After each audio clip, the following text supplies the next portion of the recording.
चलिए दोस्तों, आज का वीडियो स्टार्ट करते हैं। आज के इस वीडियो के अंतर्गत अपन राजस्थान जियोग्राफी का चैप्टर नंबर फर्स्ट करने वाले हैं, राजस्थान का सामान्य परिचय। ध्यान रख लेना, अपन आज के इस वीडियो से एक सीरीज स्टार्ट कर रहे हैं जिसके माध्यम से अपन राजस्थान की जियोग्राफी को नए जिलों के अनुसार, ठीक है, पूरे के पूरे 50 जिलों के अनुसार राजस्थान की जियोग्राफी पूरी की पूरी आपको इसी चैनल पर फ्री में पढ़ाई जाएगी। ठीक है, आज हमारा पहला वीडियो होने वाला है और आज इस वीडियो के स्टार्टिंग से ही अपन पहला चैप्टर स्टार्ट कर रहे हैं जिसमें राजस्थान का सामान्य परिचय होगा। ठीक है, आपको बता दूं कि जितने भी नोट्स है वो सारे के सारे आपके राजस्थान के जितने भी एग्ज़ाम आप जितने भी देना चाहते हो जिसमें राजस्थान की ज्योग्राफी पूछी जाती है, उस प्रत्येक एग्जाम के लिए आपके ये नोट्स पर्याप्त रहेंगे। ठीक है, आप चाहे रीट का एग्जाम दे रहे हो, पटवार का एग्जाम दे रहे हो, चाहे वीडियो का एग्जाम दे रहे हो, चाहे आरएस का एग्जाम दे रहे हो, किसी भी लेवल का आप राजस्थान में कोई सी भी लेवल का एग्जाम दे लेना, उसके लिए ये नोट्स पूरे रूप से पर्याप्त होंगे। ठीक है, और हाई क्वालिटी के नोट्स है। ठीक है, तो किसी भी प्रकार से कोई कमी नहीं रहेगी। और आज का हमारा जो पहला चैप्टर है वो राजस्थान का सामान्य परिचय होगा। ठीक है, आपको मैंने बता दिया कि 50 जिलों के अनुसार अपन पढ़ने वाले हैं, और कोई अगर आपको डाउट हो कि अपन क्या है कुछ नहीं है तो वो सब कुछ आप कमेंट कर सकते हो। ठीक है, मैंने सब कुछ बता दिया पहले ही भाई। 50 जिलों के अनुसार अपन नई जीके के अनुसार राजस्थान की ज्योग्राफी को कंप्लीट करने वाले हैं। ठीक है, और आप जैसे पढ़ोगे ना तो आपको अपने आप पता चल जाएगा कि नोट्स किस लेवल के बनाए गए हैं और किस क्वालिटी में बनाए गए हैं। ठीक है, तो किसी प्रकार की कोई शिकायत नहीं आएगी। बाकी अगर आपको कुछ भी डाउट हो तो आप कमेंट बॉक्स में कमेंट कर सकते हो, आपका जो भी इंक्वायरी होगी उसको सॉल्यूशन कर दिया जाएगा। तो सबसे पहले मैं आपको बता दूं कि अपन जो पढ़ने वाले हैं पूरे के पूरे 50 जिलों के अनुसार पढ़ने वाले हैं। आप सबको पता है कि 19 नए जिले बनाए गए थे। थोड़ा सा मैं आपको हिंट दे देता हूँ पीछे का, ताकि आपको थोड़ा बहुत पता होना चाहिए कि क्या है क्या नहीं है। देखो, सबसे पहले राजस्थान में 19 नए जिले बनाए गए थे। ठीक है, आप सबको पता है कि पहले 33 जिले थे। पहले कितने जिले थे? 33 जिले थे। उसके बाद में 19 जिले बनाए गए थे, और 19 जिले कब से लागू हो गए थे? 7 अगस्त 2023 से लागू हो गए थे। कब से लागू हो गए थे? 7 अगस्त 2023 से लागू हो गए थे। ये डेट याद रखनी और कुछ भी याद नहीं रखना आपको। ठीक है, तो वर्तमान में 25 जिले हो चुके हैं। ठीक है, 19 नए जिले कौन कौन से बने थे आप सबको वैसे तो पता होगा, लेकिन अगर किसी को पता नहीं हो तो इसको पढ़ लेना। ठीक है, 19 जिले बनाए गए थे, इनके नाम आपको याद रखना है। इसके बाद में बात करें मैप की, तो ये रहा अपना 50 जिलों के अनुसार राजस्थान का मैप। 50 जिलों के अनुसार क्या हो गया? ये राजस्थान का मैप हो गया। इसी के अनुसार पूरी की पूरी राजस्थान की ज्योग्राफी पढ़ने वाले हैं। इसके बाद में देखो, प्रत्येक जिले का एक शुभंकर होता है। ठीक है, प्रत्येक जिले का एक शुभंकर होता है, और इसी से राजस्थान ज्योग्राफी में हर बार कोई सा भी पेपर हो उसके अंतर्गत एक क्वेश्चन पूछा जाता है। ठीक है, तो ये सारे के सारे शुभंकर भी अपन आगे जाकर के एक चैप्टर आएगा जिसके अंतर्गत अपन सभी जिलों के शुभंकर पढ़ने वाले हैं। ठीक है, 33 के 33 जिलों के शुभंकर पढ़ने वाले हैं, क्योंकि देखो गवर्नमेंट के द्वारा अभी तक 50 जिलों के शुभंकर जारी नहीं किए गए थे। ठीक है, तो अभी तक अपने को केवल 33 जिलों के शुभंकर याद रखने हैं। जब गवर्नमेंट के द्वारा जारी कर दिया जाएगा तो आपको अपडेट कर दिया जाएगा और 50 जिलों के शुभंकर भी पढ़ा दिए जाएंगे। ठीक है, तो ये सारे शुभंकर हो गए, आगे जाकर के चैप्टर में काम आएंगे तो वहीं पर अपन पढ़ेंगे और वहीं पर आपको याद करा दूंगा। ठीक है, तो अब बिना किसी देरी के वीडियो स्टार्ट करते हैं। अगर आपने अभी तक चैनल को सब्सक्राइब नहीं किया तो चैनल को सब्सक्राइब कर दीजिए, और वीडियो पसंद आए तो वीडियो को लाइक भी कर देना। ठीक है, तो आज का हमारा जो पहला चैप्टर होगा इसी से अपन राजस्थान की ज्योग्राफी को स्टार्ट करने वाले हैं। ठीक है, तो सबसे पहला चैप्टर अपना राजस्थान का सामान्य परिचय। राजस्थान का सामान्य परिचय सबसे पहला चैप्टर है। इसमें सबसे पहले पढ़ेंगे अपन राजस्थान की स्थिति और राजस्थान का विस्तार। ठीक है भाई साहब, स्टार्ट करते हैं। सबसे पहले देखो, ये आ गया राजस्थान की स्थिति। पहला पॉइंट कौन सा हो जाएगा? राजस्थान की स्थिति। इसका मतलब हो गया कि राजस्थान कहाँ पर स्थित है। ठीक है, तो अब कहाँ पर स्थित है ये बताने के लिए अपने को ये पता होना चाहिए कि किसके सापेक्ष बताना है। ठीक है, तो सबसे पहले जैसे राजस्थान की स्थिति बतानी है अपने को विश्व के सापेक्ष। किसके सापेक्ष? विश्व या ग्लोब के सापेक्ष। यानी कि आपको पूछ ले कि राजस्थान विश्व में कहाँ पर स्थित है और ग्लोब में कहाँ पर स्थित है। अगर आपको ये क्वेश्चन पूछ ले तो आपको आंसर देना है उत्तर पूर्वी गोलार्ध में। कहाँ पर हो जाएगा? उत्तर पूर्वी गोलार्ध में। कैसे, एक बार आपको फटाफट से बता देता हूँ। देखो, ये होती है अपना जैसे 0 डिग्री देशांतर होता है। ठीक है, इसके इधर वाला इलाका होता है पूर्वी देशांतर। ठीक है, वो कौन सा हो जाता है? पूर्वी गोलार्ध। इधर वाला हो जाता है पश्चिमी गोलार्ध। इतना तो पता चल गया। इसके बाद में अब देखो, यहाँ से होती है 0 डिग्री अक्षांशीय रेखा, इसको बोला जाता है भूमध्य रेखा या विषुवत रेखा। ठीक है, इसके ऊपर का तो हो जाता है उत्तरी गोलार्ध, इसके नीचे का हो जाता है दक्षिणी गोलार्ध। अब देखो, आप ध्यान से इस पृथ्वी के चित्र को देखो, इसमें आपको भारत कहाँ पर दिखाई दे रहा है? आपको भारत यहाँ पर दिखाई दे रहा है। अब देखो, इसको मैं अगर वही 4 टुकड़ों में बांट दूँ ऐसे, ठीक है, ऊपर तो उत्तरी गोलार्ध हो जाएगा, नीचे दक्षिणी गोलार्ध हो जाएगा। इसको ऐसे खड़े में बांट दूं तो इधर की साइड तो हो जाएगा पूर्वी गोलार्ध, इधर हो जाएगा पश्चिमी गोलार्ध। अब बताओ भाई साहब, भारत कहाँ पर स्थित है? यहाँ पर स्थित है, तो राजस्थान भी यहाँ पर स्थित होगा। ठीक है, तो ये कौन सा गोलार्ध हो गया? अगर नीचे ऊपर के हिसाब से देखें अपन तो ये हो गया उत्तरी गोलार्ध। ठीक है, और अगर अपन पूर्व पश्चिम के हिसाब से देखें तो ये हो जाएगा पूर्वी गोलार्ध। तो कुल मिलाकर के विश्व या ग्लोब की स्थिति के अनुसार राजस्थान की स्थिति क्या हो जाएगी? उत्तर पूर्वी गोलार्ध हो जाएगी। क्या हो जाएगी? उत्तर पूर्वी गोलार्ध हो जाएगी। इतना बात समझ में आ गई? आगे बढ़ते हैं भाई साहब। अब देखो भूमध्य रेखा के सापेक्ष अपने को राजस्थान की स्थिति बतानी है। सबसे पहले को अपने को पता होना चाहिए कि भूमध्य रेखा कहाँ पर होती है, ठीक है। तो देखो जैसे ये होती है अक्षांशीय रेखाएं, इनको बोला जाता है अक्षांशीय रेखाएं। इसमें जो सबसे बीच में होती है इसको बोला जाता है 0 डिग्री अक्षांशीय रेखा, ठीक है। 0 डिग्री अक्षांशीय रेखा होती है और इसी का नाम है भूमध्य रेखा, या इसी को बोला जाता है विषुवत रेखा। कौन सी कहा जाता है? भूमध्य रेखा या विषुवत रेखा, ये होती है 0 डिग्री। अब बताओ भाई इसके सापेक्ष अपना राजस्थान कहाँ पर है? तो इसके सापेक्ष देखो भारत यहाँ पर है तो राजस्थान भी यहीं पर है, तो ये कहाँ पर हो जाएगा? उत्तरी गोलार्ध में हो जाएगा। कहाँ पर हो जाएगा? उत्तरी गोलार्ध में। तो भूमध्य रेखा के सापेक्ष राजस्थान की स्थिति क्या हो जाएगी? उत्तरी गोलार्ध हो जाएगी, ठीक है। इतना समझ में आ गया। अब आगे बढ़ते हैं भाई साहब, अगली स्थिति बतानी है अपने को ग्रीनविच रेखा के सापेक्ष। किसके सापेक्ष? ग्रीनविच रेखा। सबसे पहले तो आपको ध्यान होना चाहिए कि ग्रीनविच रेखा कौन सी होती है। देखो भाई साहब ये पृथ्वी हो गई अपनी, इसमें से ये जो 0 डिग्री देशांतर रेखा खींचते हैं अपन, इसको बोला जाता है 0 डिग्री देशांतर रेखा को ग्रीनविच रेखा। कौन सी कहा जाता है? ग्रीनविच रेखा, ठीक है। 0 डिग्री अक्षांशीय रेखा को तो क्या कहा जाता है? भूमध्य रेखा। और 0 डिग्री देशांतरीय रेखा को कहा जाता है ग्रीनविच रेखा, ठीक है। अक्षांशीय रेखा देशांतरीय रेखा तो पता ही होगा आपको, जो अपन ऐसे खींचते हैं ना आड़ी रेखाएं, उनको बोला जाता है अक्षांशीय रेखाएं, और जो खड़ी रेखाएं होती है उनको बोला जाता है देशांतरीय रेखाएं, ठीक है। तो 0 डिग्री तो क्या हो जाएगा? 0 डिग्री अक्षांशीय रेखा तो भूमध्य रेखा हो जाएगी। 0 डिग्री देशांतर रेखा कौन सी हो जाएगी? ग्रीनविच रेखा हो जाएगी। अब अपने को पूछ रहा है कि ग्रीनविच रेखा के सापेक्ष राजस्थान की स्थिति बताओ। ये हो गई ग्रीनविच रेखा, इसके सापेक्ष राजस्थान किधर है भाई? साफ साफ पता चल रहा है भारत इधर है तो राजस्थान भी इधर है। तो ये ग्रीनविच रेखा के सापेक्ष किधर हो जाएगा? पूर्वी गोलार्ध में हो जाएगा। किधर हो जाएगा? पूर्वी गोलार्ध में। तो कुल ग्रीनविच रेखा के सापेक्ष राजस्थान की स्थिति हो जाएगी पूर्वी गोलार्ध। आगे बढ़े भाई साहब, अब अपने को बताना है कि राजस्थान भारत में कहाँ पर स्थित है। राजस्थान भारत में कहाँ पर स्थित है? तो आप सबको पता होगा, अगर भारत का मैप अपने ऐसे बनाएं तो ये भारत का मैप हो गया, इसमें राजस्थान यहाँ पर है। कहाँ पर है? यहाँ पर राजस्थान है। तो राजस्थान की स्थिति क्या हो जाएगी? देखो ये तो हो गया उत्तर दक्षिण, एक सेकंड, ये तो हो गया उत्तर दक्षिण, ठीक है, पूर्व पश्चिम, और ये हो गया उत्तर दक्षिण, ठीक है। बांट लिए। तो राजस्थान कहाँ पर हो जाएगा? ये हो जाएगा। ये कौन सी दिशा हो जाएगी? उत्तर पश्चिम दिशा हो जाएगी। कौन सी हो जाएगी?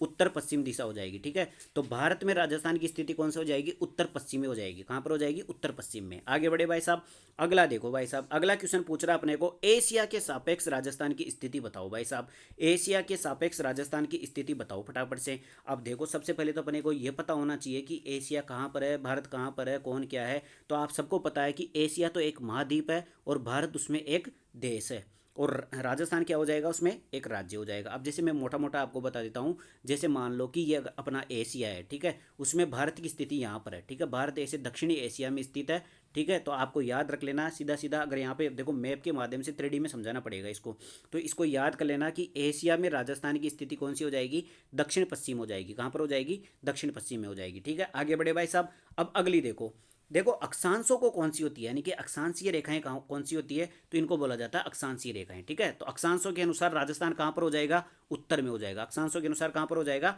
उत्तर में हो जाएगा, ठीक है। और देशांतरीय रेखाओं के अनुसार देखिए अपन, तो ये हो जाएगा पूर्वी देशांतर रेखा, ठीक है। ये देखो ऐसे खींची अपन ने, तो राजस्थान यहाँ पर था तो उस हिसाब से पूर्वी, यानी कि राजस्थान की स्थिति बताने के लिए आपको अक्षांशों के साथ में तो उत्तर शब्द लगाना है और देशांतरीय रेखाओं के साथ में पूर्व शब्द लगाना है, ठीक है। आगे जाके अभी देखो अक्षांशीय विस्तार देशांतरीय विस्तार आएगा, वहां पे आपको अच्छे से समझ में आ जाएगा। आगे बढ़े। अब देखो सबसे पहले तो आपको अक्षांशीय रेखाएं कौन सी होती है ये तो आप सबको पता होगा। ग्लोब पर पूर्व से पश्चिम की ओर खींची गई काल्पनिक रेखाओं को अक्षांश रेखा कहा जाता है, यानी कि आडी रेखाएं जो अपन खींचते हैं पृथ्वी के अंदर, उनको अक्षांशीय रेखाएं कहा जाता है। दूसरी बात करें अपन, अक्षांश होता क्या है? तो भूमध्य रेखा से उत्तर एवं दक्षिण के मध्य की कोणीय दूरी को अक्षांशीय कहा जाता है। कुल मिलाकर के कुछ नहीं होता, जैसे अपन ने एक रेखा अक्षांशीय रेखा ये खींच दी और एक रेखा ये खींच दी, तो इनके बीच में जो दूरी होती है उसको बोला जाता है अक्षांश, ठीक है। तो और कुछ नहीं है इसमें। अगली बात करते हैं अपन देशांतरीय रेखा को परिभाषा। भाई देशांतरीय रेखा क्या होती है? तो ग्लोब में उत्तर से दक्षिण के मध्य खींची गई काल्पनिक रेखा देशांतरीय रेखाएं कहलाती है। कुल मिलाकर के अपन जो ऐसे खड़ी लाइन खींचते हैं इनको देशांतरीय रेखा कहा जाता है। इतना समझ में आ गया। और इन्हीं दो खड़ी रेखाओं के मध्य जो दूरी होती है, जैसे ये एक देशांतर रेखा हो गई, एक ये देशांतर रेखा हो गई, तो इनके मध्य की जो कोणीय दूरी होती है इसको बोला जाता है देशांतर, ठीक है। तो ये तो समझ में आ गया भाई अक्षांशीय रेखाएं क्या होती है और देशांतरीय रेखाएं क्या होती है। आगे बढ़े। इतना समझ में आ गया तो देखो वीडियो को लाइक कर देना, चैनल को जरूर सब्सक्राइब कर देना। आपकी पूरी राजस्थान ज्योग्राफी नए जिलों के अनुसार फ्री में इस चैनल पर उपलब्ध करवाई जाएगी, ये मैं आपको गारंटी देता हूँ, ठीक है। अब पढ़ते हैं भाई साहब कोणीय दूरी, आप सबको पता चली गया, अभी मैंने समझा दिया। जैसे ये एक अक्षांशीय रेखा हो गई, एक दूसरी ये हो गई, तो इनके मध्य की दूरी कौन सी हो जाएगी? कोणीय दूरी हो जाएगी। इससे ज़्यादा कुछ नहीं है, इसमें ज़्यादा समझने की भी जरूरत नहीं है, ठीक है। इतना तो समझ में आ गया। अब देखो ये देखो भाई साहब, अगर अपन मोटा मोटा यहाँ पर देखें तो इस डायग्राम से क्या समझ में आ रहा है आपको, यहाँ से एक बात समझ में आ रही है कि देखो ये पृथ्वी है, इसमें पृथ्वी में देखो ये तो कौन सी हो जाएगी 0 डिग्री भूमध्य रेखा। ठीक है, 0 डिग्री को क्या बोला जाता है, भूमध्य रेखा बोला जाता है या विषुवत रेखा बोला जाता है। आप सबको पता है कि इससे 23.5 डिग्री ऊपर, 23.5 डिग्री ऊपर क्या होती है, कर्क रेखा होती है। ठीक है, और इसी से 23.5 डिग्री नीचे कौन सी होती है, मकर रेखा होती है। कौन सी होती है, मकर रेखा होती है। देखो तीन ही रेखाएं होती है, सबसे बीच में होती है जो 0 डिग्री पर होती है वो तो होती है भूमध्य रेखा, और इससे ऊपर 23.5 डिग्री पर कौन सी होती है, वो होती है कर्क रेखा, और भूमध्य रेखा से 23.5 डिग्री नीचे कौन सी होती है, मकर रेखा होती है। ठीक है, अब आपको यहाँ पे एक चीज़ बताई गई है कि अपना जो भारत है ना, भारत कौन सी रेखा पर स्थित है, ऐसे पूछ ले मान लो आपको एग्जाम में, भाई राजस्थान या भारत कौन सी रेखा पर स्थित है, तो आपको क्या जवाब देना है, कर्क रेखा पर स्थित है। देखो कर्क रेखा भारत के मध्य में से गुजर रही है, यानी कि अपने भारत को कर्क रेखा दो भागों में बांट देती है। और आप सबको अगर आप थोड़ा बहुत आपने पढ़ रखा होगा तो कर्क रेखा अपने राजस्थान से भी गुजरती है, कौन से जिलों से, डूंगरपुर और बांसवाड़ा जिले से। ठीक है, तो आपको अगर मोटा मोटा ऐसा पूछ ले कि राजस्थान या भारत कौन सी रेखा पर स्थित है, तो आपको यहाँ से पता चल रहा है कि कर्क रेखा पर स्थित है। किस पर स्थित है, कर्क रेखा पर स्थित है। और देखो आपको यहाँ से यह भी पता चल रहा है कि ऑस्ट्रेलिया जो देश है ना वो मकर रेखा पर स्थित है। ये तो ऐसे बताया गया है आपको ताकि आप देशों को बांट सके, भारत कहाँ पर है और ऑस्ट्रेलिया कहाँ पर है। ठीक है, आगे बढ़े तो इस डायग्राम का महत्व समझ में आ गया। अब पढ़ते हैं आगे भाई साहब, आगे क्या दे रखा है, देखो ग्रीनविच रेखा के पूर्व दिशा की ओर जाने पर समय बढ़ता है, जबकि पश्चिम की ओर जाने पर समय घटता है। मतलब ये कहना क्या चाहता है, देखते भाई साहब, डायग्राम से समझना पड़ेगा, आराम से समझ में आ जाएगा। देखो अपन ने बताया था अभी थोड़ी देर पहले ग्रीनविच रेखा कौन सी होती है, तो 0 डिग्री जो देशांतरीय रेखा होती है इसी को क्या बोला जाता है, ग्रीनविच रेखा बोला जाता है। इस ग्रीनविच रेखा से अपन पूर्व दिशा की ओर जाने पर, इधर जाएंगे ना अपन, तो इससे क्या हो जाएगा, समय बढ़ेगा। इससे इधर जाएंगे तो अपन समय बढ़ता है, और इससे इधर जाते हैं तो समय घटता है। ठीक है, जब आप देखोगे इधर जाएंगे तो समय बढ़ता जाता है और इधर जाएंगे तो समय घटता जाता है। अभी आगे जाकर के अपन न्यूमेरिकल करेंगे, इस पर थोड़े बहुत क्वेश्चन करेंगे ना, उससे भी आपका ये डाउट क्लियर हो जाएगा। ठीक है, तो आपको इतना याद रखना है, अगर आपको ऐसे पूछ ले कि ग्रीनविच रेखा से पूर्व दिशा में जाने पर समय बढ़ेगा या घटेगा, तो आपको ध्यान रख लेना समय बढ़ता है। और ग्रीनविच रेखा के अगर अपन पश्चिम की ओर जाएंगे तो समय घटता है। इतना सा भी याद कर लो, आगे जा करके और अच्छे से समझ में आ जाएगा। ठीक है, अब बढ़ते हैं भाई साहब। अब देखो थोड़ा बहुत अपने को डाटा याद करना पड़ेगा भाई। अब देखो कुछ अपन चीज़ें आगे जा करके फिर रटेंगे, उससे पहले मैं आपको कुछ समझा देता हूँ ताकि आपको रटना नहीं पड़ेगा। ठीक है, तो सबसे पहले देखो पृथ्वी आपको पता है, पृथ्वी ऐसे गोल होती है। ठीक है, अब इसमें कितनी देशांतरी रेखाएं होती है, अब देखो देशांतर रेखा आपको पढ़ाई थी मैंने, जो खड़ी रेखाएं होती है वो देशांतर रेखा होती है। तो कुल देशांतरीय रेखाएं कितनी होती है, 360 होती है। ऐसे गिनोगे ना आप पूरी पृथ्वी में, तो ऐसे 360 देशांतरी रेखाएं होती है। कितनी होती है, 360 देशांतरी रेखाएं होती है। अगली लाइन क्या लिख रखी है, भाई पृथ्वी 24 घंटे में 360 डिग्री देशांतर रेखाओं को पार कर जाती है। यानी कि पृथ्वी है ना पूरी, वो 24 घंटे के अंदर पूरी की पूरी 360 देशांतरीय रेखाओं को पार कर जाती है। इसका मतलब क्या हुआ, इसका मतलब ये हो गया कि अपना जो 24 घंटे है ना वो 360 डिग्री देशांतर रेखा के बराबर है। तो यहाँ से आप जब हल करोगे इनको तो 1 घंटे में कितना हो जाएगा, 15 डिग्री देशांतर हो जाएगा। इसका मतलब क्या हुआ, इसका मतलब ये हुआ कि कहीं पे भी अगर 1 घंटे का अंतर है ना, इसका मतलब वहाँ पर कितनी देशांतर रेखाओं का अंतर है, 15 डिग्री, यानी 15 देशांतरी रेखाओं का अंतर है। और छोटा करें अपन तो 15 डिग्री देशांतर बराबर 60 मिनट हो गई, क्योंकि 1 घंटे में 60 मिनट होती है। और अगर और टुकड़ा कर दे तो 1 डिग्री देशांतर में कितनी होती है, 4 मिनट होती है। अब ये देखो, ये दो चीज़ें आपको याद रखनी, कौन सी, सबसे मेन चीज़ तो यही होती है एग्जाम में जो पूछी जाती है। कौन सी पूछी जाती है कि 1 डिग्री देशांतर में कितनी मिनट होती है, 1 डिग्री देशांतर में कितनी मिनट होती है। यानी कि अगर आपको ऐसे पूछ लिए कि यहाँ से ये तो कौन सी हो जाएगी, मान लो 10 डिग्री देशांतर है, और ये मान लो कितनी हो जाएगी, 12 डिग्री देशांतर है, और आपको पूछ ले कि इन दोनों के बीच में अगर मेरे को समय बताना हो भाई कितने का गैप है, तो आप क्या बताओगे, भाई यहाँ पर 2 डिग्री का गैप है और 1 डिग्री में 4 मिनट होती है, तो 2 डिग्री में कितनी हो जाएगी, 8 मिनट हो जाएगी। यानी कि अगर मैं यहाँ पे खड़ा हूँ और यहाँ पे कोई दूसरा दोस्त खड़ा है तो इनके मध्य 8 मिनट का अंतर हो जाएगा। कितने मिनट का, 8 मिनट का अंतर हो जाएगा। और देशांतरी हिसाब से देखें तो 2 डिग्री यानी कि 2 देशांतर रेखाओं का अंतर हो जाएगा। ठीक है, तो यहाँ से मोटा मोटा अपने को एक ही बात याद रखनी है कि 1 डिग्री देशांतर बराबर 4 मिनट होती है। कितनी होती है, 4 मिनट होती है। और कुछ आगे जाकर के क्वेश्चन करेंगे तो वहाँ पर यह भी काम आ जाता है कि 1 घंटे में कितनी देशांतरी रेखाएं होती है, तो 1 घंटे में 15 डिग्री देशांतरी रेखाएं होती है। कुल मिलाकर के 15 देशांतरी रेखाएं आ जाएगी कितने में, 1 घंटे में। अब देखो आगे इनको काम लेके करते हैं अपन। देखो भाई साहब, अब ऐसे क्वेश्चन देखो पूछते तो नहीं है, लेकिन पूछ ले अगर एक दो एग्जाम के अंतर्गत, पहले एक बाई चांस पूछा गया है, लेकिन ये क्वेश्चन करा देता हूँ, बहुत सिंपल क्वेश्चन है, ठीक है। 10 डिग्री पूर्वी देशांतर पर समय सायकाल के 6 बजे हैं, यानी कि 10 डिग्री पूर्वी देशांतर दे रखा है, वहाँ पर शाम के 6 बज रखे हैं, तो 70 डिग्री पूर्वी देशांतर पर समय क्या होगा, बताओ भाई साहब। अब देखो इसको हल करते हैं अपन। सबसे पहले अपने को पता ही है 0 डिग्री क्या होती है, ग्रीनविच रेखा होती है 0 डिग्री देशांतर रेखा। अब ये बोल रहा है 10 डिग्री पूर्वी देशांतर, तो ये हो गया 10 डिग्री पूर्वी देशांतर, ठीक है। यहाँ पर कितने बज रहे हैं, शाम के 6 बज रहे हैं, ठीक है भाई साहब। आगे बढ़ते हैं, ये क्या पूछ रहा है, 70 डिग्री पूर्वी देशांतर। अब 10 डिग्री यहाँ पर है तो 70 डिग्री यहाँ पर हो जाएगा। 70 डिग्री पूर्वी देशांतर पर समय पूछ रहा है अपने को। तो देखो मैंने आपको बताया था इन दोनों का गैप, देखो इन दोनों का गैप कितना हो जाएगा, 60 डिग्री का गैप हो जाएगा। कितने का हो जाएगा, 60 डिग्री का गैप हो जाएगा। और अभी अपन ने पढ़ा था कि 1 डिग्री में 4 मिनट का अंतराल होता है, यानी कि 1 डिग्री 4 मिनट के बराबर होती है।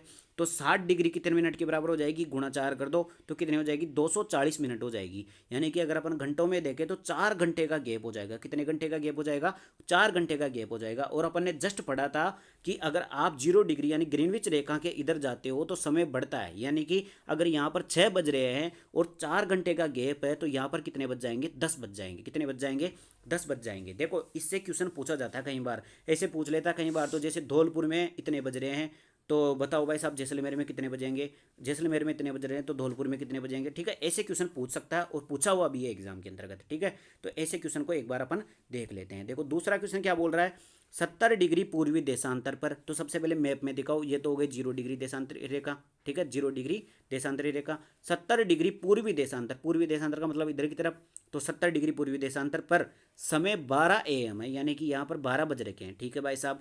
तो 110 डिग्री पूर्वी देशांतर पर समय क्या होगा, 110 डिग्री 70 से आगे ही होगा, तो यहाँ पर 110 डिग्री हो गया। तो यहाँ पर समय पूछ रहा है, सीधा सा तरीका है, इन दोनों का गैप निकाल लो। 70 डिग्री और 110 डिग्री का अंतर कितना हो जाएगा, 40 डिग्री का गैप है।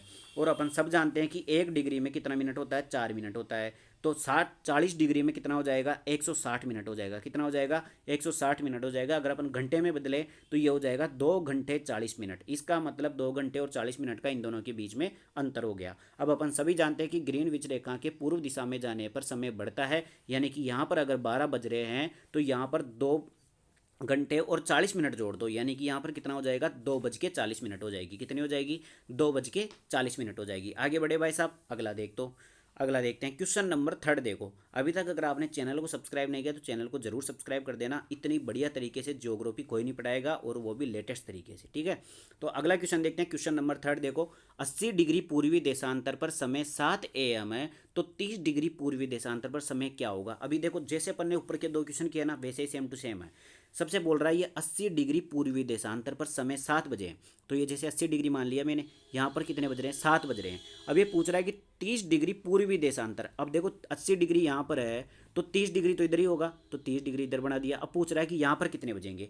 तो सबसे पहले अपने का काम क्या होता है, इन दोनों का गैप देख लो, तो कितने का हो गया, 80 में से 30 गया तो 50 डिग्री का। अब अपने को पता है कि 1 डिग्री में 4 मिनट होती है, तो 50 डिग्री में 200 मिनट हो जाएगी। कितनी हो जाएगी, 200 मिनट हो जाएगी। घंटे में बदले तो 3 घंटे 20 मिनट हो जाएगी। कितनी हो जाएगी, 3 घंटे 20 मिनट हो जाएगी। अब अपन ने पढ़ा था कि ग्रीनविच रेखा के इधर जाने पर समय बढ़ता है। इसका मतलब कि यहाँ पर समय कम होगा, यहाँ पे समय ज़्यादा होगा। यानी कि यहाँ पर 7 बज रहे हैं, तो यहाँ पर कितने बजेंगे, 3 घंटे और 20 मिनट घटा दो, 3 घंटे और 20 मिनट घटा देंगे अपन, तो कितना आ जाएगा, 3 बज के 40 मिनट हो जाएगी। यानी कि अगर आपका दोस्त यहाँ पर खड़ा है, उसके अगर 7 बज रहे हैं, तो आप यहाँ पे खड़े हो तो आपके 3 बज के 40 मिनट ही बजेंगे, ठीक है। ये टाइम का डिफरेंस होता है किसके अनुसार, देशांतरी रेखाओं के अनुसार। अपन सुनते नहीं है क्या यार, अपने तो यहाँ पे रात हो रही है, अमेरिका में इनमें दिन हो रहा है, ठीक है, वो इसी के अनुसार होता है, लंदन में दिन हो रहा है, ये सब इसी के अनुसार होता है, ठीक है। आगे बढ़ते हैं। देखो अगले क्वेश्चन भी ऐसे ही है, सेम टू सेम। इसमें क्या दे रखा है, 130 डिग्री पर 11 बज रहे हैं, तो आपको पूछ रहा है कि 60 डिग्री पर कितने बजेंगे, तो आप आराम से बता दोगे। ऊपर ऊपर जैसे क्वेश्चन किया था सेम टू सेम वैसा ही क्वेश्चन है। अब आगे बढ़ते हैं क्वेश्चन नंबर 5। देखो इसमें क्या हुआ, थोड़ा सा इधर कर दिया। देखो क्वेश्चन नंबर 5 पढ़ते हैं। 30 डिग्री पश्चिमी देशांतर दे रखा है, पर समय 9 बजे है, तो 60 डिग्री पश्चिमी देशांतर पर समय क्या होगा। देखो भाई साहब, इस बार पश्चिमी देशांतर दे रखा, मतलब ग्रीनविच रेखा के इधर की साइड लेना है। 30 डिग्री पर, तो ये बना दिया 30 डिग्री पर 9 बज रखे हैं, तो 9 बजा दिया भाई साहब। अगला पूछ रहा 60 डिग्री पर कितने बजेंगे, तो इन दोनों का डिफरेंस कितना हो गया, 60 और 30 का 30 डिग्री का डिफरेंस हो गया। अपन जानते हैं कि 1 डिग्री में कितना होता है, 4 मिनट होता है, तो 30 डिग्री में कितना हो जाएगा, 120 मिनट हो जाएगा। इसका मतलब कितना हो जाएगा, 2 घंटे हो जाएंगे, 2 घंटे। अब अपन सभी जानते हैं कि ग्रीनविच रेखा के पश्चिमी दिशा में जाने पर, इधर जाने पर समय घटता है, समय घटता है। तो यहाँ पर अगर 9 बज रहे हैं तो इन दोनों का गैप अगर 2 घंटे का है तो इधर कितने बजेंगे, 7 बजेंगे। ध्यान रख लेना, ये लॉजिक जरूर याद कर लेना कि 0 डिग्री जो देशांतरी रेखा होती है, ग्रीनविच रेखा होती है, इसके इधर जाने पर तो समय बढ़ता है और इधर जाने पर समय घटता है। ठीक है, ये लॉजिक जरूर याद कर लेना। आगे बढ़े, अगला क्वेश्चन देखो भाई साहब। अगला क्वेश्चन है क्वेश्चन नंबर 6। 90 डिग्री पश्चिमी देशांतर पर शाम समय 4 बज रहा है। ठीक है, 20 डिग्री पश्चिमी देशांतर पर समय क्या होगा। सबसे पहले तो ये 0 डिग्री ग्रीनविच रेखा आ गई। अब अपने को बोल रहा है 90 डिग्री पर कितने बज रहे हैं, 4 बज रहे हैं, तो ये 90 डिग्री पर अपने 4 बजा दिए। ठीक है साहब। अब पूछ रहा है कि 20 डिग्री पर कितने बजेंगे, यह आ गया 20 डिग्री। अब यहाँ पर कितने बजेंगे, तो इन दोनों का डिफरेंस कितना हो गया, इन दोनों का डिफरेंस हो गया 70 डिग्री का। अपन जानते हैं कि 1 डिग्री में 4 मिनट होती है, तो 70 डिग्री में 280 मिनट हो गई। घंटों में बदले तो 4 घंटे 40 मिनट का हो गया, 4 घंटे 40 मिनट का अंतर हो गया।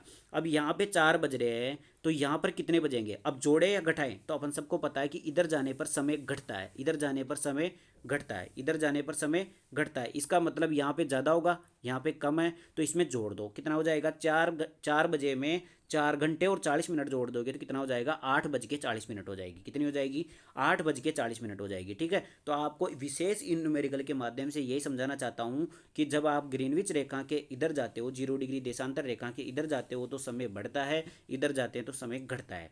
अब क्वेश्चन ऐसे पूछेगा आपको कई बार, मान लो यहाँ पर ऐसे देता था भाई, 90 डिग्री पश्चिमी देशांतर पर आप जैसलमेर में स्थित हो, ऐसे बोल देता। मान लो एग्जाम्पल दे रहा हूँ एक बार, आपके 4 बज रहे हैं और आपका दोस्त है ना वो 20 डिग्री धौलपुर पर स्थित है, 20 डिग्री पूर्वी देशांतर या कुछ भी मान लो, मैं तो एग्जांपल दे रहा हूँ एक बार। भाई आपके जैसलमेर में अगर 4 बज रहे हैं तो बताओ भाई साहब धौलपुर में कितने बजेंगे, तो वो यही क्वेश्चन काम आएंगे वहाँ पर। ठीक है, आगे बढ़े, अगला क्वेश्चन देखो भाई साहब। अगला क्वेश्चन देखो, ये अलग अलग टाइप का क्वेश्चन है। क्वेश्चन नंबर 7 देखो।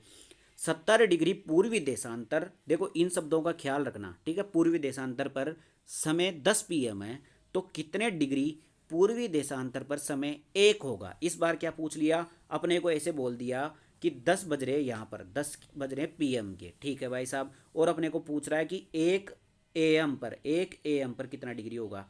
यानी कि देखो एक बार आराम से समझा देता हूँ। ये तो हो गया 10 PM, ये हो गया 1 AM, दोनों का डिफरेंस कितना हो गया, 3 घंटे का डिफरेंस हो गया। यानी कि 10 बजे और 1 बजे के बीच में कितने घंटे का डिफरेंस हो गया, 3 घंटे का डिफरेंस हो गया। अपने को 10 बजे के तो डिग्री दे रखी है कितनी, 70 डिग्री, और 1 बजे वाली की डिग्री पूछ रहा है, तो इन दोनों का डिफरेंस 3 घंटे का हो गया। अपन जानते हैं कि 1 घंटे में कितनी होती है, 15 डिग्री होती है। मैंने रटाई थी ना आपको, 1 घंटे में कितनी होती है, 15 डिग्री होती है, तो 3 घंटे में कितनी हो जाएगी, 45 डिग्री हो जाएगी। कितनी हो जाएगी, 45 डिग्री हो जाएगी। तो यहाँ पर दे रखा पूर्वी देशांतर कौन सा, 70 डिग्री पूर्वी देशांतर। ठीक है, 70 डिग्री पूर्वी देशांतर। तो इसमें अगर अपन 45 जोड़ देंगे, क्योंकि डिफरेंस 3 घंटे का है, तो 3 घंटे की डिग्री कितनी हो गई, 45 डिग्री हो गई। तो दोनों को जोड़ने पर कितना हो गया, 115 डिग्री। तो कुल मिलाकर के कहना चाहता है कि 10 बजे आपका देशांतर कितना है, 70 डिग्री है, तो 1 बजे आपका देशांतर कितना होगा, 1 बजे आपका देशांतर हो जाएगा 115 डिग्री। ठीक है, पता कैसे चला मेरे को, भाई जोड़ना है या घटाना है, तो देखो भाई साहब अभी दिखा देता हूँ। ये 0 डिग्री देशांतर है, ये तो पता है सबको। अब यहाँ पे 70 डिग्री देशांतर है, यहाँ पर बज रहे हैं मेरे 10, कितने बज रहे हैं, 10 बज रहे हैं। अब ये पूछ रहा है कि इधर ही पूर्वी देशांतर में 1 बजेंगे। अपन जानते हैं कि यहाँ पे 10 बज रहे हैं, तो 1 कब बजेगा, जब अपन इधर जाएंगे, तो यहाँ पर 1 बज रहा होगा। इसका मतलब मेरे को क्या करना पड़ेगा, 70 डिग्री में जोड़ना पड़ेगा। ठीक है, यहाँ से भी पता चल गया अपने को। ठीक है, अगला क्वेश्चन भी सेम टू सेम इसी तरीका का है, इसको भी कर लेना आप। ठीक है, अगला भी सेम टू सेम ऐसा ही है, इन सब क्वेश्चन को कर लेना आप एक बार। ठीक है, इन सबको आप कर लेना। अगर आपको पीडीएफ लेनी है तो मैं आपको इसी वीडियो के मिड में या फिर बता दूंगा कि कैसे आपको ये पीडीएफ मिलेगी, फिर आराम से आप क्वेश्चन कर लेना। ठीक है, अब देखो मैं बता रहा था ना आपको क्वेश्चन कैसे घुमा के पूछेगा। ये क्वेश्चन एग्जाम में पूछा हुआ है, देखो क्वेश्चन कैसा पूछा हुआ है। धौलपुर जिला राजस्थान के पूर्व में स्थित है, सबको पता है, जो 78 डिग्री पूर्वी देशांतर स्थित है, बिल्कुल सही बात है। और यहाँ सूर्य उदय 5:55 पर होता है, बिल्कुल ठीक है बात। तो बताइए राज्य के पश्चिम दिशा में स्थित जैसलमेर जो 70 डिग्री पूर्वी देशांतर में स्थित है, यहाँ सूर्य उदय कब होगा? देखो भाई साहब, मैंने बोला था ना भाई वैसा ही क्वेश्चन आपको घुमा के पूछ लेगा। तो देखो भाई साहब, सबसे पहले तो अपन एक बार आपको राजस्थान का मैप बता देता हूँ। ये राजस्थान का मैप है। यहाँ पर तो है अपना धौलपुर, और यहाँ पर कौन सा हो जाएगा अपना जैसलमेर। ठीक है, दोनों की स्थिति पता चल गई। ये बता रहा है कि यहाँ पर तो 78 डिग्री है। कहाँ कितनी है? 78 डिग्री है। यहाँ पर तो कितनी हो जाएगी? 78 डिग्री। और जैसलमेर में कितनी हो जाएगी? 70 डिग्री हो जाएगी। 70 डिग्री हो जाएगी। अब यहाँ पर 5:55 पर 5:55 पर सूर्य उगता है। तो बताओ यहाँ पर कितने बजे उगेगा? अब मैंने आपको सीधा सा बताया था भाई, इन दोनों का डिफरेंस ले लो। इन दोनों का डिफरेंस कितना हो गया? 8 डिग्री का हो गया। कितने का हो गया? 8 डिग्री का हो गया। अपने को पता है कि 1 डिग्री में कितने मिनट होते हैं? 4 मिनट होते हैं। ठीक है, तो 8 डिग्री में कितना हो जाएगा? 32 मिनट। इसका मतलब कि धौलपुर और जैसलमेर के मध्य कितने मिनट का अंतर हो जाएगा? 32 मिनट का अंतर हो जाएगा। कितने मिनट का? 32 मिनट का, यानी आधे घंटे का अंतर हो जाएगा लगभग माने तो। ठीक है, तो अब बताओ भाई साहब, अपने को पता है राजस्थान किधर स्थित है? ये 0 डिग्री कहाँ पर है? ये रही 0 डिग्री देशांतरी रेखा। तो इधर 70 डिग्री है और यहाँ पे 78 डिग्री। अपन जानते हैं कि इधर जाने पर समय बढ़ता है। इसका मतलब यहाँ पर 5:55 हो रखा है। 5:55 हो रखा है। तो यहाँ पर कितने बजेंगे? यहाँ पर सूर्य उगता है। अब सूर्य इधर जाता है तो यहाँ पर दो कितने घंटे बाद में? 32 मिनट बाद में उगेगा। यहाँ पर 32 मिनट बाद में उगेगा। तो 5:55 थी, उसमें 32 जोड़ देंगे तो कितना हो जाएगा? 6:27 पर। कुल मिलाकर के यहाँ से ये कहना चाहता है, ये क्वेश्चन ये कहना चाहता है कि यहाँ पर अगर 5:05 पर सूर्य उगता है धौलपुर में, तो जैसलमेर में कितने बजे उगेगा? तो उसमें 32 मिनट जोड़ देंगे तो कितना हो जाएगा? 6:27 पर उगेगा। ठीक है, ये क्वेश्चन एग्जाम में ऐसा का ऐसा क्वेश्चन पूछा हुआ है। ठीक है, आगे बढ़े। अगला क्वेश्चन देखो, क्वेश्चन नंबर 13 देखो। ये क्वेश्चन भी एक बार क्वेश्चन एग्जाम में पूछा हुआ है। बाड़मेर 80 डिग्री पूर्वी देशांतर पर स्थित है। यहाँ से पात्रीगण का प्रस्थान समय 6 AM है। कुल मिलाकर के 6 बजे है। तो बताइए इन सभी यात्रीगण के अलवर जो कि 120 डिग्री देशांतर में है, पहुंचने का समय क्या होगा? देखो आपको सीधी सीधी सिंपल भाषा में समझा देता हूँ। ये राजस्थान का मैप हो गया।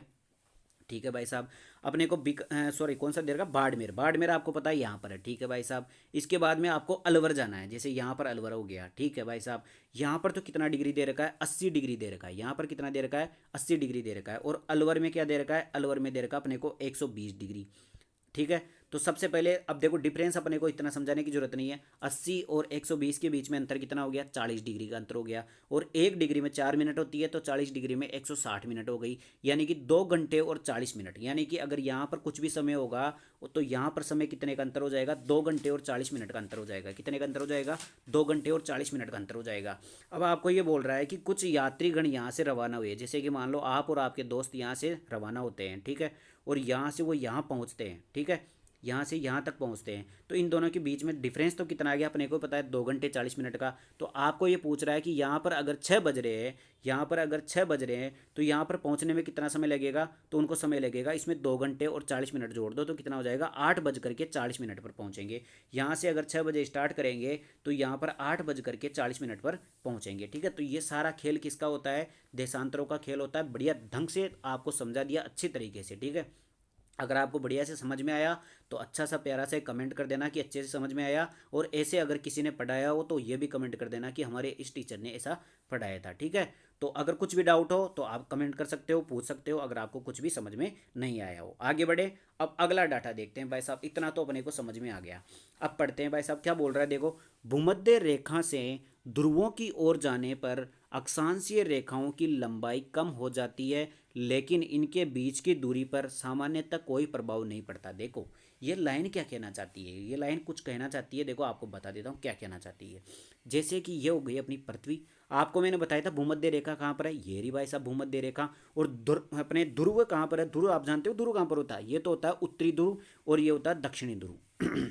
अब देखो भाई साहब, ये ऐसे कहना चाहता है कि जैसे अपन ध्रुवों की तरफ जाते हैं, ये तो हो गई भूमध्य रेखा, ध्रुवों की तरफ जाएं, ऐसे ऐसे ऐसे ऐसे ध्रुवों की तरफ जा रहे हैं, इधर भी ध्रुवों की तरफ जा रहे हैं, ऐसे ऐसे ऐसे ऐसे जा रहे हैं।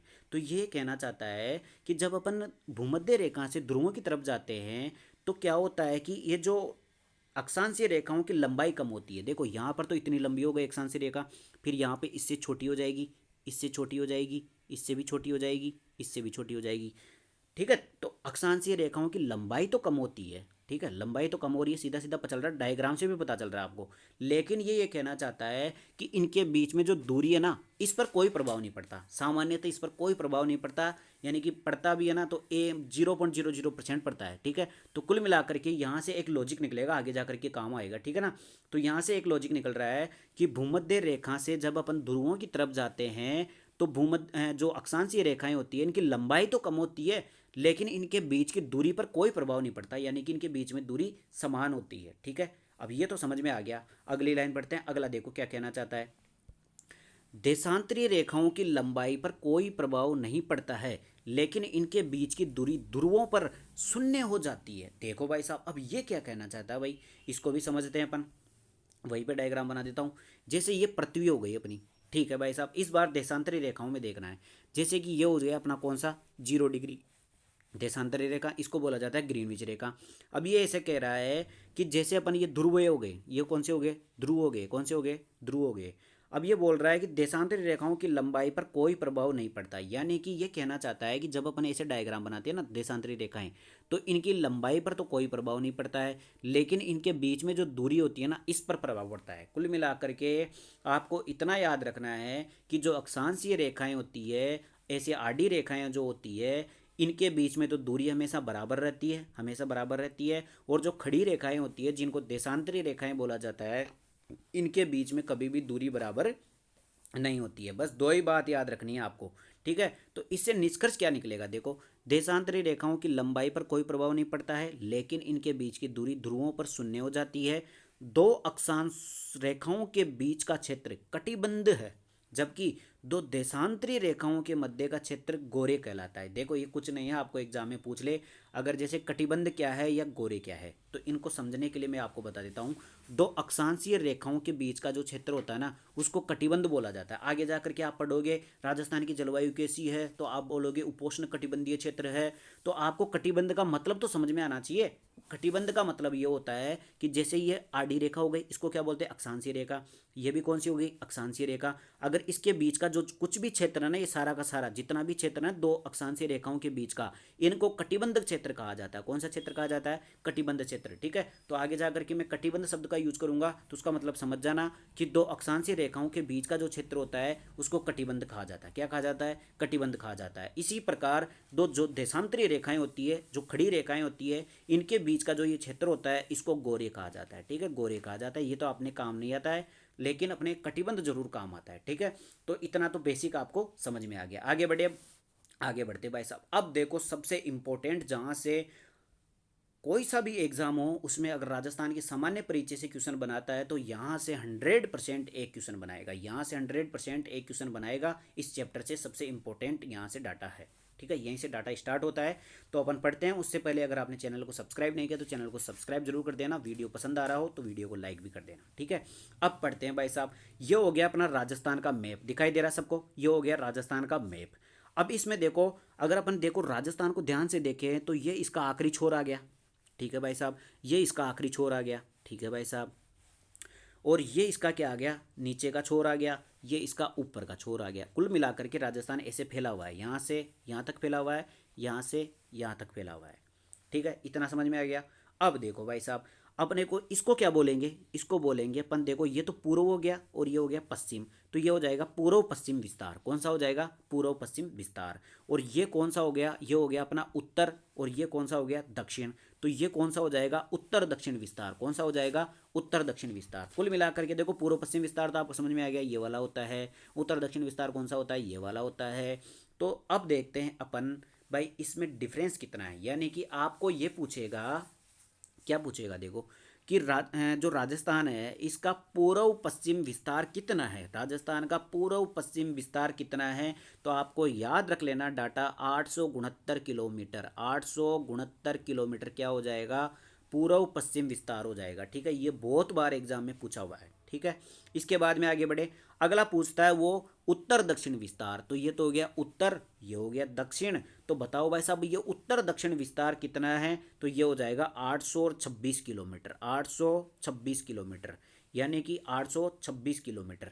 अब आपको इन दोनों आंकड़ों को देखना है, आपको क्या पता चल रहा है, 869 ज़्यादा है या 826 ज़्यादा है, तो 869 ज़्यादा है। इसका मतलब कि राजस्थान ना ऐसे चौड़ा ज़्यादा है, ऐसे चौड़ाई में ज़्यादा फैला हुआ है, पूर्व पश्चिम में ज़्यादा फैला हुआ है, जबकि उत्तर दक्षिण में इसकी लंबाई कम है। तो कुल मिलाकर के आपको पूछ ले ऐसे मोटा मोटा, अगर कोई ऐसे चलते फिरते भी पूछ लेना भाई राजस्थान ऐसे चौड़ा ज़्यादा है या फिर ऐसे लंबा ज़्यादा है, तो ध्यान रख लेना चौड़ा ज़्यादा है, क्योंकि ये लंबाई है 869 किलोमीटर और ये कितनी है 826 किलोमीटर।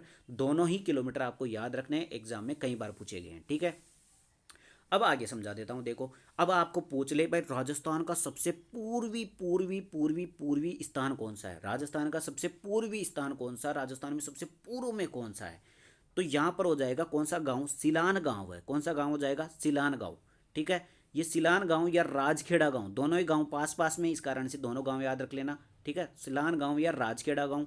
और ये कहाँ पर है, धौलपुर जिला। अपने को सबको पता है राजस्थान का सबसे पूर्वी जिला कौन सा हो जाएगा, धौलपुर जिला हो जाएगा। तो आपको पूछ ले कि राजस्थान का सबसे पूर्वी बिंदु कौन सा है, तो हो जाएगा धौलपुर जिले में राजखेड़ा गांव या सिलान गांव, राजखेड़ा गांव या सिलान गांव। ठीक है, इसके बाद में आपको पूछ ले राजस्थान के सबसे पश्चिम में कौन सा गांव है, राजस्थान के सबसे पश्चिम में कौन सा गांव है, तो ध्यान रख लेना कटरा गांव है। कौन सा गांव है, कटरा गांव है। कौन सी तहसील में, सम तहसील में, सम तहसील में। और जिला कौन सा है, जैसलमेर जिला। आप सबको पता है कि सबसे पश्चिम में कौन सा जिला हो जाएगा, जैसलमेर जिला हो जाएगा। ठीक है, तो ये तो देखो सम तहसील तो आप जानते हो ना, अपने डेजर्ट में जो सवारी वगैरह करते हैं ना अपन, वो सम तहसील में ही करते हैं। ठीक है, तो आपको अगर पूछ ले कि सबसे पूर्वी जो कोना है वो कौन सा है, सिलान गांव, राजखेड़ा गांव या धौलपुर में। ठीक है, और सबसे पश्चिमी कोना कौन सा हो जाएगा, तो ये हो जाएगा कटरा गांव, सम तहसील में, जैसलमेर में। इतना समझ में आ गया। अब आपको पूछ ले कि राजस्थान का सबसे उत्तरी कोना कौन सा है, राजस्थान का सबसे उत्तरी कौन सा है, उत्तरी कोना कौन सा है, तो ये हो जाएगा कोणा गांव। नाम ही कोणा गांव है इसका। कौन सा जिला हो जाएगा, श्रीगंगानगर। आप सबको मैप याद होगा, तो सबसे ऊपर ऊपर जिला कौन सा हो जाएगा, श्रीगंगानगर। कौन सा गांव हो जाएगा, कोणा गांव हो जाएगा। अब आपको पूछ ले कि राजस्थान का सबसे दक्षिणतम बिंदु कौन सा है, राजस्थान का सबसे दक्षिणतम बिंदु कौन सा है, तो वो हो जाएगा बोरकुंड। बोरकुंड कुशलगढ़ तहसील। बोरकुंड कौन सा है, गांव है, और कुशलगढ़ क्या है, उसकी तहसील है। और ये कहाँ पर है, बांसवाड़ा जिले में। आप सबको पता है कि सबसे नीचे नीचे जिला कौन सा है, बांसवाड़ा जिला। ठीक है, तो आपको याद रखना है राजस्थान का सबसे पूर्वी बिंदु कौन सा हो जाएगा, धौलपुर जिले में हो जाएगा। सबसे पश्चिमी बिंदु कौन सा हो जाएगा, जैसलमेर जिले में हो जाएगा। सबसे उत्तरी बिंदु श्रीगंगानगर में हो जाएगा। और सबसे दक्षिणतम बिंदु बांसवाड़ा जिले में हो जाएगा। कहाँ पर हो जाएगा, बांसवाड़ा जिले में हो जाएगा। अब आपको डाटा कराता हूँ मैं देशांतर अक्षांशीय विस्तार। कैसा कराता हूँ, देखो भाई साहब, जो ये सिलान गांव है ना, आपको ये जो सिलान गांव दिखाई दे रहा है, ठीक है, ये कौन से अक्षांश पर स्थित है। देखो, इसको ऐसे याद करना, मैं बता देता हूँ। जैसे अपन ने मैप पढ़ा था अभी थोड़ी देर पहले, ऐसे ये पृथ्वी का चित्र था, इसमें ये 0 डिग्री देशांतरीय रेखा थी, इसको ग्रीनविच रेखा कहा जाता है। और अपना जो राजस्थान है वो यहाँ पर स्थित था। ठीक है, भारत में राजस्थान, भारत यहीं पर स्थित था। ठीक है, तो इसका मतलब ये 0 डिग्री से इधर की साइड है। तो एक बार मैं अगर यहाँ पर 0 डिग्री लगा दूँ, जैसे ये मान लो अपनी 0 डिग्री रेखा थी, ठीक है, तो राजस्थान इस तरफ ही है। तो यहाँ पर तो कौन सा कोना हो जाएगा, तो आपको पूछ ले कि अब देखो यहाँ से यहाँ तक विस्तार चल रहा है अपना, तो कौन सा विस्तार है, ये कौन सी रेखाएं, ये रेखाएं अपने खड़ी रेखाएं। खड़ी रेखाओं को कौन सा बोलते हैं, देशांतरी रेखाएं। ठीक है, तो यहाँ पर सबसे पहले देशांतरी रेखा कौन सी है, 69 डिग्री 30 मिनट। कौन सी है, 69 डिग्री 30 मिनट। और सबसे इधर की साइड सबसे दूर की कौन सी है, ये हो जाएगी 78 डिग्री 17 मिनट। इसका मतलब ये पता चल रहा है अपने को, राजस्थान का जो विस्तार है ना, ये 69 डिग्री 30 मिनट से लेकर के 78 डिग्री 17 मिनट तक है। कितना है, 69 डिग्री 30 मिनट से लेकर के 78 डिग्री 17 मिनट है। ठीक है, और पूर्वी देशांतर तो है ही सही, अपने को पता चल रहा है 0 डिग्री से इधर की साइड है, तो पूर्वी देशांतर। तो 69 डिग्री 30 मिनट पूर्वी देशांतर से 78 डिग्री 17 मिनट पश्चिमी देशांतर हो, पूर्वी देशांतर हो जाएगा। ठीक है, तो ये डाटा बहुत ज़्यादा पूछा जाता है कि राजस्थान का देशांतरीय विस्तार बताओ। तो राजस्थान का देशांतरीय विस्तार क्या हो जाएगा, 69 डिग्री 30 मिनट पूर्वी देशांतर से 78 डिग्री 17 मिनट पूर्वी देशांतर। इतना बात समझ में आ गई। अब आगे बढ़ते हैं भाई साहब, अब इसका अक्षांशीय विस्तार भी देख लेते हैं। अक्षांशीय विस्तार क्या होता है, जैसे ये पृथ्वी हो गई, ठीक है, ये होती है क्या, 0 डिग्री भूमध्य रेखा, आपको पता है। और राजस्थान या भारत कहाँ पर था, वो यहाँ पर था, आप सबको पता है, 23.5 डिग्री कर्क रेखा पर। इसका मतलब 0 डिग्री से तो ऊपर ही है, 0 डिग्री से तो ऊपर ही है। तो सबसे पहले मैं अगर 0 डिग्री खींच दूँ, जैसे मान लो यहाँ पर 0 डिग्री थी, ठीक है, इसको बोला जाता है 0 डिग्री भूमध्य रेखा। अब देखो राजस्थान यहाँ से स्टार्ट होता है, तो यहाँ पर आपको पूछ ले कौन सा अक्षांश है, तो यहाँ पर कौन सा हो जाएगा, 23 डिग्री 3 मिनट हो जाएगा। कौन सा हो जाएगा, 23 डिग्री 3 मिनट से स्टार्ट होता है राजस्थान, और यहाँ तक पहुँच जाता है, जो कि है 30 डिग्री 12 मिनट। कितनी है, 30 डिग्री 12 मिनट तक इसका विस्तार है। तो ये कौन सी रेखाएं? आडी रेखाएं, और इनको बोला जाता है अक्षांशीय रेखाएं। तो ये क्या हो जाएगा? इनका अक्षांशीय विस्तार हो जाएगा यहाँ से यहाँ तक। तो एग्जाम में क्वेश्चन ऐसा पूछेगा कि राजस्थान का अक्षांशीय विस्तार बताओ, राजस्थान का अक्षांशीय विस्तार बताओ, तो आप क्या बताओगे कि 23 डिग्री 3 मिनट से लेकर के 23 डिग्री 3 मिनट से लेकर के 30 डिग्री 12 मिनट तक है।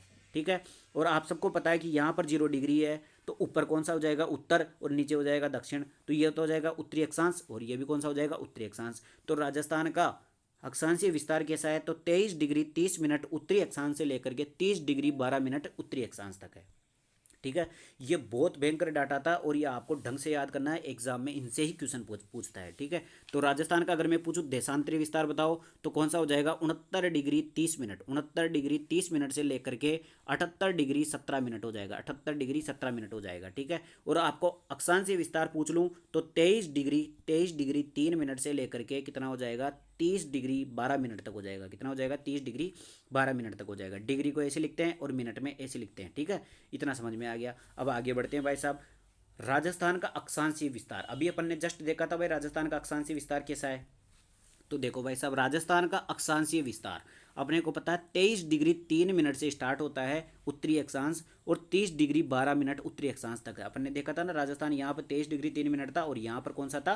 30 डिग्री 12 मिनट था। ठीक है, तो ये डिफरेंस कितना हुआ? अगर इन दोनों का अंतर लिया जाए तो ये आता है 7 डिग्री 9 मिनट। कितना आता है? 7 डिग्री 9 मिनट का अंतर आता है इन दोनों के बीच में। कितना होता है? आपको देखो एग्जाम में ये भी पूछता है राजस्थान का अक्षांशीय विस्तार कितना हुआ, तो ये हो गया 7 डिग्री 9 मिनट का हो गया, क्योंकि 23 डिग्री 3 मिनट से स्टार्ट होता है और 30 डिग्री 12 मिनट पर खत्म होता है। तो राजस्थान का अक्षांशीय विस्तार कितना हो गया? 7 डिग्री 9 मिनट का हो गया। कितना हो गया? 7 डिग्री 9 मिनट का हो गया।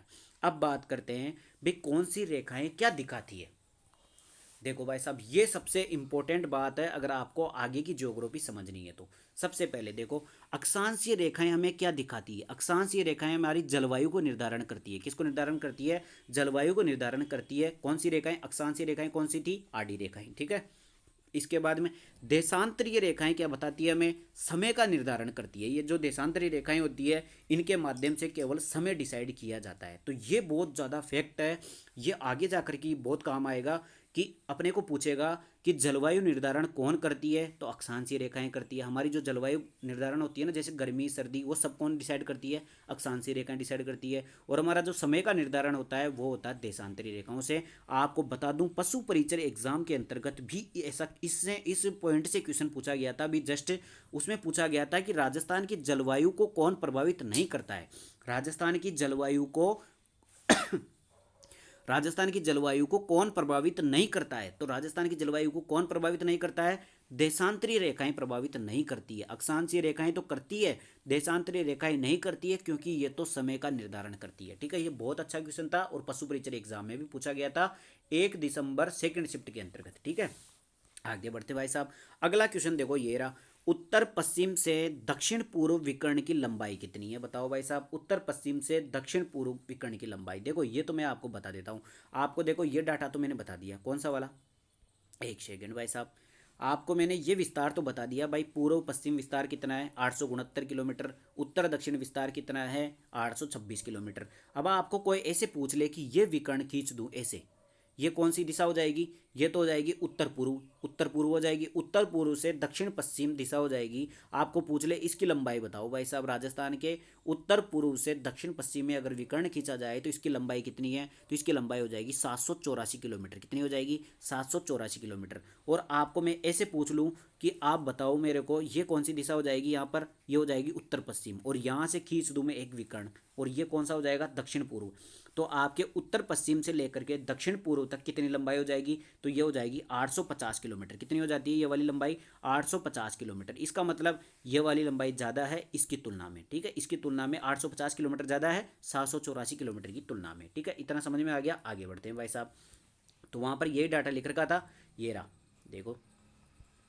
यहाँ पर यह लिख रखा है कि उत्तर पश्चिम से लेकर के दक्षिण पूर्व विकर्ण, उत्तर पश्चिम से लेकर के दक्षिण पूर्व विकर्ण का लंबाई कितनी है? 850 किलोमीटर। और दक्षिण पश्चिम से लेकर के उत्तर पूर्व, ये वाला विकर्ण कितना था 784 किलोमीटर। अगर दोनों का अंतराल देखें तो 66 किलोमीटर का अंतर हो जाता है, ठीक है। ये भी आपको पूछ सकता है। अब बात करेंगे अपन राजस्थान का देशांतरीय विस्तार। अभी तो अपन ने अक्षांशीय विस्तार देखा था, अब देशांतरीय विस्तार देख लेते हैं। आप सबको पता है कि राजस्थान का देशांतरीय विस्तार कहाँ से कहाँ तक था, तो 69 डिग्री 30 मिनट से स्टार्ट होता है और 78 डिग्री 17 मिनट पर खत्म होता है, ठीक है। तो कुल मिलाकर के इसका विस्तार कितना हो गया, 8 डिग्री 47 मिनट का विस्तार हो गया। अपन ने देखा था अक्षांशीय विस्तार वो कितना आया था, वो आया था 7 डिग्री 9 मिनट, और ये कितना आया है 8 डिग्री 47 मिनट। तो यहाँ से भी पता चल रहा है, देखो यहाँ से साफ साफ पता चल रहा है कि आपका देशांतरीय विस्तार ज़्यादा है किसकी तुलना में, अक्षांशीय विस्तार की तुलना में, यानी कि राजस्थान ऐसे चौड़ा ज़्यादा है लंबाई की तुलना में, ठीक है। यहाँ से भी पता चल रहा है डाटे से, ठीक है। तो कुल मिलाकर के आपको पूछ ले राजस्थान का देशांतरीय विस्तार बताओ, तो आपको 8 डिग्री 47 मिनट का विस्तार हो जाएगा। कितना हो जाएगा, 8 डिग्री 47 मिनट का विस्तार हो जाएगा। अब बात करते हैं अपन, थोड़ा सा एनालिसिस कर लेते हैं अपने राजस्थान को कि कैसा राजस्थान दिखाई देता है। उससे पहले अगर आपने चैनल को सब्सक्राइब नहीं किया तो चैनल को जरूर सब्सक्राइब कर दीजिए। आपको इससे बढ़िया ढंग से कोई नहीं समझा सकता, और इतने बढ़िया तरीके से नोट्सों के माध्यम से आपको कोई नहीं समझा सकता। आप किसी भी कोचिंग में चल जाना, इतने बढ़िया तरीके से डायग्रामों के माध्यम से आपको कोई नहीं पढ़ाया, ठीक है। वहाँ पर टाइम की लिमिट होती है और वो ऐसे जल्दी जल्दी पढ़ा करके चल जाते हैं, उनको समझाना नहीं समझाना कुछ भी नहीं है, ठीक है। तो अब अगर आपने चैनल को सब्सक्राइब नहीं किया तो चैनल को सब्सक्राइब कर दीजिए। वीडियो पसंद आया हो तो वीडियो को लाइक भी करो। अब आगे बढ़ते हैं, अगला क्वेश्चन देखो भाई साहब। अगला जो पॉइंट है वो क्या है, देखो राजस्थान में 9 देशांतरीय रेखाएं तथा 7 अक्षांशीय रेखाएं गुजरती है।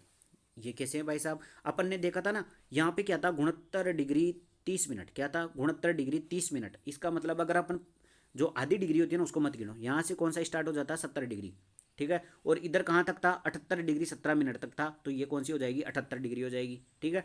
तो 70 डिग्री से लेकर के 78 डिग्री तक कितनी रेखाएं हो जाएगी, 9 रेखाएं हो जाती है। तो कुल मिलाकर के आपको पूछ ले राजस्थान में कितनी देशांतर रेखाएं गुजरती है, तो राजस्थान से 9 देशांतर रेखाएं गुजरती है, ठीक है। आपको पूछ ले राजस्थान में से कितनी देशांतरीय रेखाएं गुजरती है, तो 9 रेखाएं गुजरती है ऐसे, ठीक है। 9 रेखाएं गुजरती है राजस्थान में से। और दूसरी बात आपको पूछ ले भाई राजस्थान में कितनी अक्षांश रेखाएं गुजरती है, राजस्थान में 7 अक्षांश रेखाएं गुजरती है। कितनी गुजरती है, 7 अक्षांश रेखाएं गुजरती है। देखो 24 डिग्री अपने को बताइए, 23 डिग्री 3 मिनट से स्टार्ट होता है, 23 डिग्री 3 मिनट से स्टार्ट हो रहा था और 30 डिग्री 12 मिनट तक चल रहा था, ठीक है। तो इसका मतलब 24 डिग्री अक्षांश रेखा से लेकर के 30 डिग्री अक्षांश रेखा के बीच में डिफरेंस हो जाएगा 7 रेखाओं का। कितने का हो जाएगा, 7 रेखाओं का। तो कुल मिलाकर के आपको पूछ ले राजस्थान में कितनी तो खड़ी रेखाएं हैं, वो कितनी हो जाएगी 9 हो जाएगी। और आपको पूछ ले राजस्थान में कितनी आड़ी रेखाएं हैं, तो वो कितनी हो जाएगी 7 हो जाएगी, ठीक है। तो 7 और 9 का आंकड़ा याद रख लेना, ठीक है।